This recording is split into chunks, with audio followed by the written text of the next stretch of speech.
다음 황희 의원님 질의해 주십시오. 네, 황희 의원입니다. 외교부 장관님께 질의하겠습니다. 네. 장관님 상계 관세 아시죠?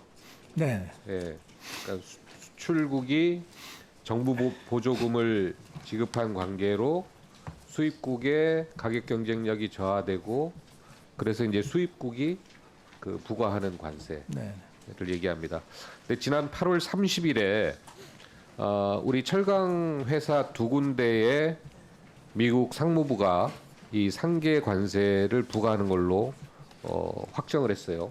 그래서 9월 7일 날 발표하고 그렇게 되면은 우리가 한 뭐 당장은 뭐 한 6억 정도 기업 두 군데니까 이렇게 보면 얼핏 보면 피해가 없을 것 같지만 이게 만약에 철강 전체로 이제 확대되지 않겠습니까?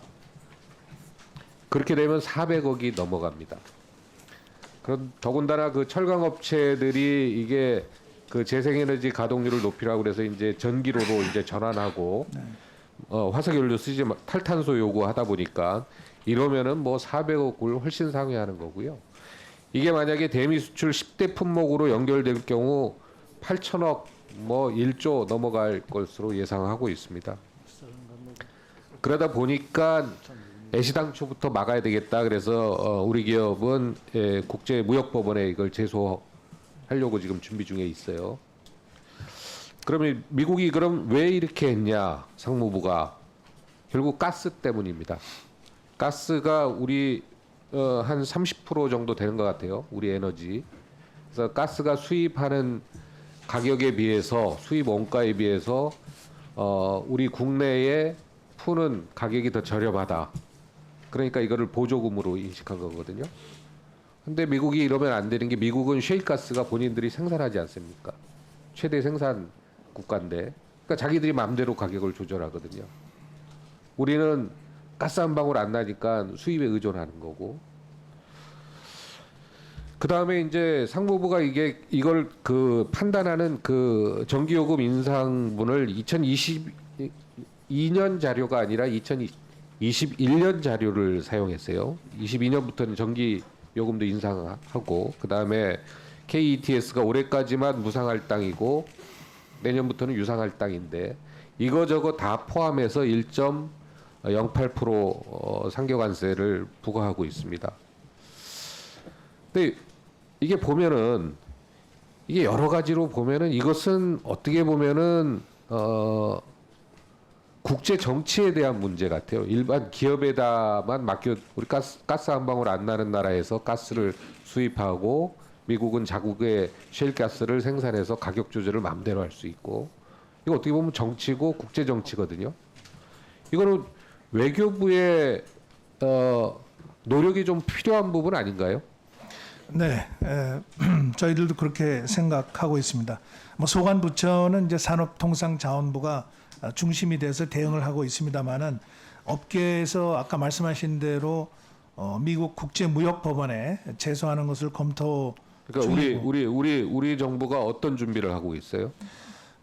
여기에 그 국내 철강 업체와 협의를 해서 이런 전기요금 보조금 쟁점을 적극 방어해 나갈 수 있도록 저희들이 그러니까 네, 어떻게 방어하느냐의 문제인데 네, 법률 자문이나 또 공청회 참석 뭐 여러 가지 방법을 통해서 기업들을 저희들이 지원하도록 할 생각입니다. 그런 대답을 지금 국정감사장에서 들으려고 하는 건, 그러니까 어떻게 하실 겁니까? 그러면은 장관님 열심히 잘 하겠습니다. 이렇게 대답하시면 안 되죠.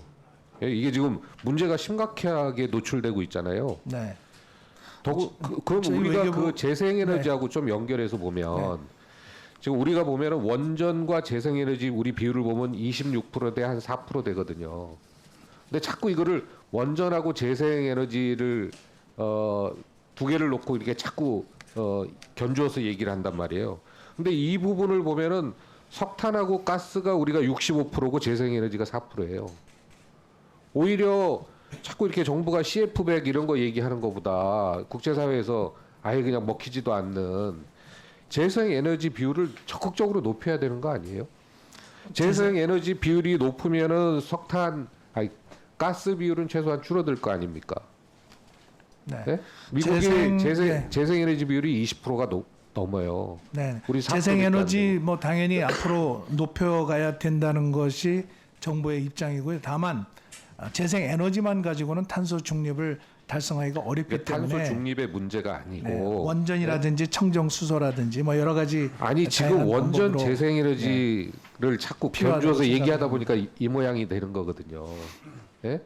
이게 가스 수입을 줄이고 이러려면 재생에너지 비율이 높아져야 되는데 지금 원전 대 재생은 26대 4거든요. 근데 지금 방금 이런 그 미국의 상관계 관세 이런 거 입장에서 봐도 우리가 석탄가스 비율이 65%가 넘고요. 재생에너지가 4예요. 그러니까 이걸 자꾸 원전하고 견주어서 재생에너지를 이야기하실 부분이 아니라 재생에너지는 그 자체로 높여야 되는 거예요. 원전과 무관하게. 이러니까 그 상계 관세를 이렇게 자꾸 만든 거 아닙니까? 그다음에 또 재생에너지 이걸 비율을 못 맞춰가지고 또 IRA라든가 아리백 이런 유럽이라든가 UN 미국의 또 무역 제재를 받는 거고 이게 모든 게 재생에너지를 비율을 높이지 않아서 생기는 건데 이걸 정부에다 얘기하면 자꾸 원전하고 같이 섞어서 얘기하거든요. 그럴 문제가 아니에요. 네. 근데 이 모든 문제가 재생에너지 때문에 재생에너지 비율이 낮기 때문에 생긴다 이렇게는 저는 이제 생각하지 그러면 않습니다. 왜 그렇다고 생각하세요? 여러 가지 다양한 그 여러 가지 합리적인 다양한 에너지 얘기하지 믹스가 마시고. 필요하고요. 그러니까 그다음에 에너지 믹스가 안 된다니까요. 무탄소 에너지원은 다양합니다. 4%밖에 안 되는데 무슨 네, 에너지 믹스가 재생 돼요? 에너지만 가지고 우리가 그것을 그럼 이유가 뭐라고 할 수는 생각하세요, 없다고 장관님? 생각합니다. 아니 장관님 얘기대로면 에너지 믹스가 돼야 되는데 4%가 믹스입니까? 다른 나라 다 30%예요. 미국에서 이제 철강 업계에서 국내적인 그 요구가 있고 또 미국 정부에서 나름대로 이렇게 판단을 한 건데 저희는 그것을 뭐 미국 국무부나 아니면 상무부를 통해서 이것이 무리한 정책이다. 이런 점에 대해서 저희가 분명히 입장을 하고 있습니다. 답변 이렇게 하시면 안 될 것 같아서 오후 질의 때 답변을 다시 이거 여쭤볼게요. 답변을 좀 잘 준비하세요. 이거 이렇게 끝나면은 장관님 정부 그 외교부 장관으로서 답변하신 게 아니에요. 답변을 다시 한번 좀 준비하십시오. 네, 보충 질의 해주시고요. 수고하셨습니다. 항의 위원님 질의 가능하겠습니까? 예, 질의해 주시기 바랍니다. 네, 그 외교부 장관님 오전 질의 좀 이어서 예. 가겠습니다. 그 미국이 그 상계 관세 관련돼서입니다. 미국은 이제 아까 제가 말씀드린 건 셰일가스 최대 생산국이라서 본인들이 이제 자국 내에서 가격 조절을 통한 그 경쟁력 우위가 있는 거죠. 근데 우리 같은 경우에는 이제 가스나 원유를 이제 수입해서 국내에서 좀 안정적으로 스테디하게 좀 가격을 유지하는 정책을 해야 되잖아요. 그렇기 때문에 그 미국과는 그런 좀 차이가 있을 수밖에 없습니다. 그런데 이 부분을 가지고 미국이 이제 정부 보조금으로 인식해서 앞으로 이제 지금은 좀 액수가 작지만 이게 이제 확장됐을 때는 문제가 커지는데 산업부는 답변이 그래요. 산업부는 이거는 그 기업 간에 이걸 넘어섰다. 이거는 정치의 문제고 외교의 문제다. 또 이렇게 이야기를 합니다. 그래서 저는 외교부가 그립을 좀 세게 잡고 가야 될 것 같아요. 그런데 이제 보면은 그 기본적으로 이제 두 가지 대책인데 하나는 우리 정부가 미국 정부에 대해서 지난번 IRA도 있지 않습니까? 그래서 좀 대응 체계가 여전히 미흡한 거 아닙니까? 미국 의회라든가 미국 정부에 대해서 이거는 정말로 기울어진 운동장이거든요. 우리 자국 산업을 보호할 수밖에 없는 부분인데 이 부분에 대해서 걸고 나오는 거니까 이건 외교로 해결해야 될 부분입니다. 근데 여기에 대한 대응 체계가 여전히 미흡한 거 아닌가 요거 하나 하고요. 두 번째는 재생에너지예요. 역시 그래도 이제 재생에너지 비율을 높여야 이거 뭐 원전을 뭐 줄여라 마라 이거 지금 현 정부의 기조니까 그렇게 얘기는 안 합니다. 석탄과 화석 연료하고 가스를 대체기 65%거든요. 그러니까 재생에너지 비율이 4%인 이거 4% 갖고는 안 돼요.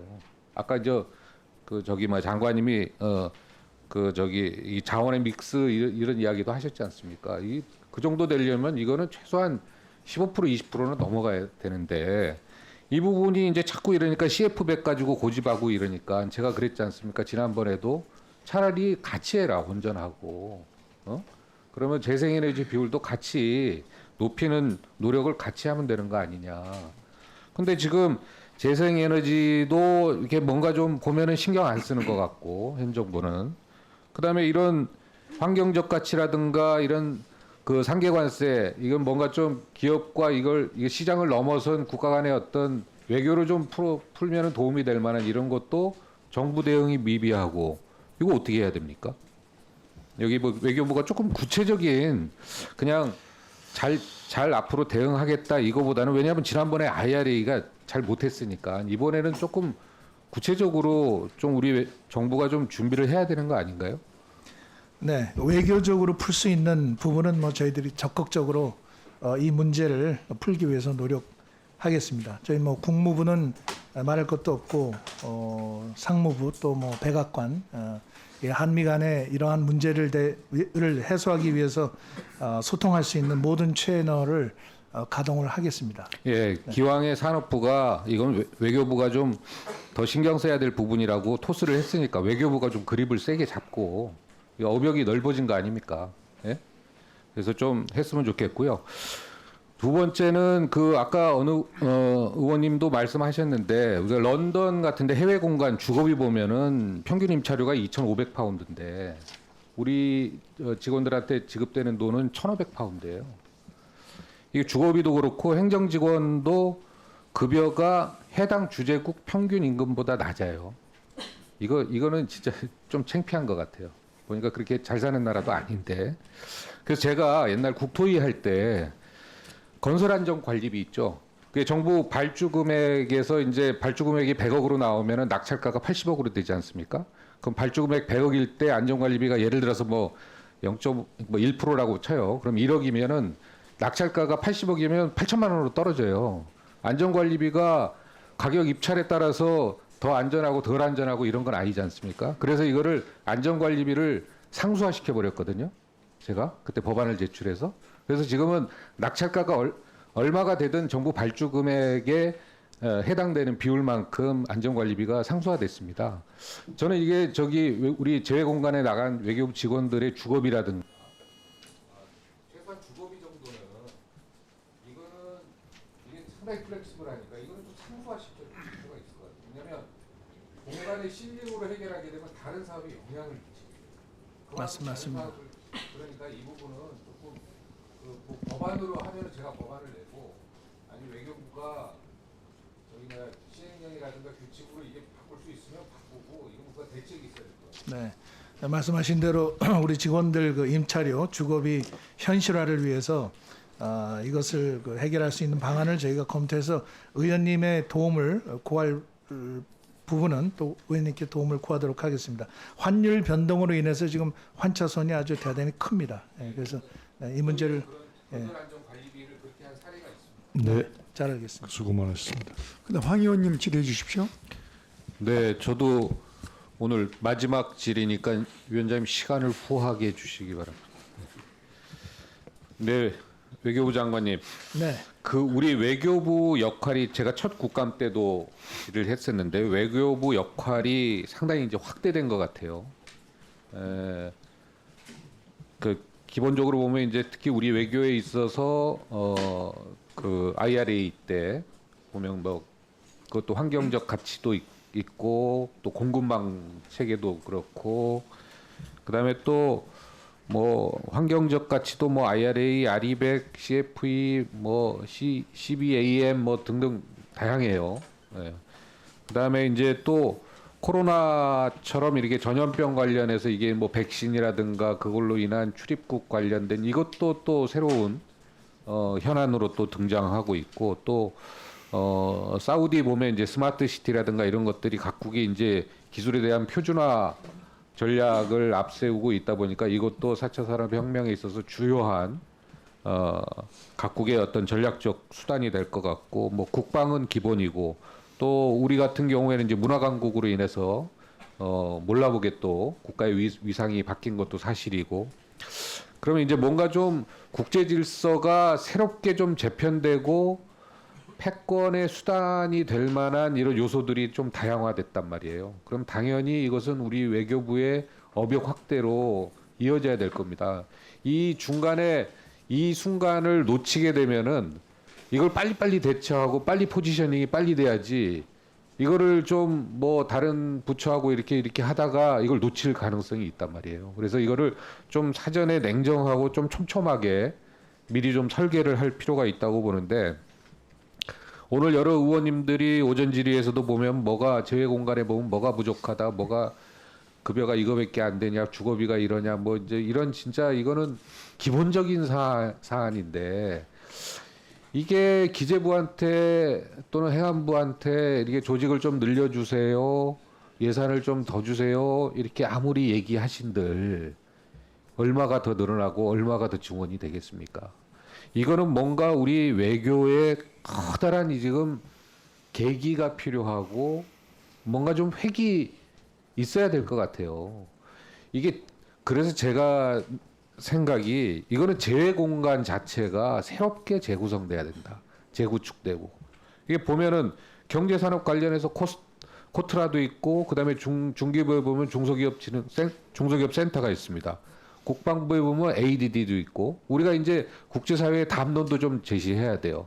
그럼 KDI도 있고 문체부에 보면은 뭐 문화원, 관광공사, 뭐 그 세종어학당, 콘진원 이게 다양하게 있고 보건의료 관련해서는 식약처 등등도 있고 뭐 환경부는 뭐 환경적 가치가 있으니까 뭐 수자원공사를 비롯해서 다양한 업무가 있을 거예요. 그 외에도 많을 거예요. 이런 부처들의 특히 이제 차관급 정도의 기관과 이런 것들을 다 한번 모아서 이게 대사관에 좀 업역을 확대해서 담든 아니면 문화원에 담든 아니면 제3의 이거를 좀 더 넓히든 이걸 뭔가 이런 중요한 시기에 새로운 생각을 하지, 다른 나라하고 좀 달리 우리가 선제적으로 이걸 하지 않으면 이게 뭐 외교부 예산 이게 2배 늘어서도 안 될 것 같아요. 제가 보면 뭐 2조 뭐 얼마 될 것 같은데 이게 웬만큼 예산 늘려서 안 되거든요. 근데 이게 기재부랑 협상한다고 늘겠습니까? 저는 뭔가 이 우리 외교부 특히 해외 제외 공간 체계에 있어서 새롭게 뭔가 이제 좀 우리가 이제 한번 긋고 새로운 출발을 할 때라고 봅니다. 그 계기를 저는 장관님 재임 시절에 이거를 좀 정 안 되면 주요 거점 국가 있잖아요. 뭐 미국, 남미, 뭐 아프리카, 유럽 이게 한 4-5군데만이라도 이렇게 좀 모델을 좀 하나 만들면 이걸 좀 집중하고 이러면은 이게 뭐 다른 나라보다 이거 자체가 우리가 경쟁력을 더 확보하는 시기다. 이런 시기에 정말로 중요한 시기 같거든요. 이거는 한번 정말 국무회의 때 가서 좀 진지하게 한번 이야기를 한번 해보십시오. 네. 뭐 두 저희 번째. 외교부에서도 조직인원 예산이 아주 절실하게 필요한 걸 아주 절감을 하고 있습니다. 그래서 지금 말씀하신 내용을 바탕으로 해서 네, 이게 이걸 뭐 혁신적인 방안이 어떤 게 네, 있는지 기재부한테 이게 예산 좀 늘려달라고 해서 주지 않을 검토해보겠습니다. 거예요. 그래서 아예 그냥 통으로 이번에 좀 바꿀 필요가 있을 것 같고요. 그다음에 두 번째는 그 런던 협약이 있잖아요. 이게 IMO 이게 뭐 완전히 끝났습니까? 그건 아니잖아요. 네, 그건 아닙니다. 예, 이게 보면은 뭐 뉴욕에 보면은 허드슨 강에 이거 배출하는 게 뉴욕주 의회 법안으로 인해 가지고 안 하는 걸로 됐잖아요. 예? 그럼 이제 런던 협약의 쟁점은 제가 보면은 이게 파이프라인으로 특이하는 게 이게 해양 방류냐 아니냐 이거거든요. 네. 근데 우리 그 국내에서 보면은 이 공장 폐수라든가 이런 것은 바다나 하천에 버릴 때 다 파이프로 가지 이게 바다 위에 공장이 떠 있고 하천 위에 공장을 짓는 건 아니잖아요. 버릴 때는 다 파이프 통해서 나가거든요. 어떤 폐수가 됐든 그게 합법이든 불법이든 파이프 통해서 나갑니다. 그럼 우리 뉴스나 이런 거 볼 때 아, 저 공장이 바다에 또는 강에다 하천에다 저걸 폐수를 방류했다고 보지 그걸 안 했다고 하지는 않거든요. 그게 상식적으로 저는 접근해야 된다고 보고 그 전문에도 나와 있잖아요. 파이프라인을 통해 투기 배출을 하는 거 이거는 문제가 있다. 이게 저 런던 협약 전문에도 나와 있거든요. 그래서 이거를 뭐 외교적 입장과 이런 것도 있지만 이런 기본적인 것은 저는 원칙대로 좀 하셔야 된다고 봐요. 예? 이게 다 파이프로 나가지 뭐 땅 밑에다가 파이프 뚫어서 바다에다 연결했다고 해서 이건 자기 내륙에다가 투기하는 건 아니잖아요, 그렇죠? 그래서 이런 부분들도 좀 외교부가 국민들 보기에 상식적으로 좀 처리하고 대응하고 발표하는 것이 저는 낫다고 봅니다. 네. 협약과 의정서상으로는 육상의 기인한 오염과 해양 구조물은 이제 일단 이제 구별을 하게 돼 있는데 뭐 어떤 형태로든 해양 환경에 오염이 이루어진다면 그건 또 새로운 각도에서 그런 문제가 일어나지 않도록 노력을 기울여야 한다고 생각합니다. 예, 황 의원님 수고하셨습니다.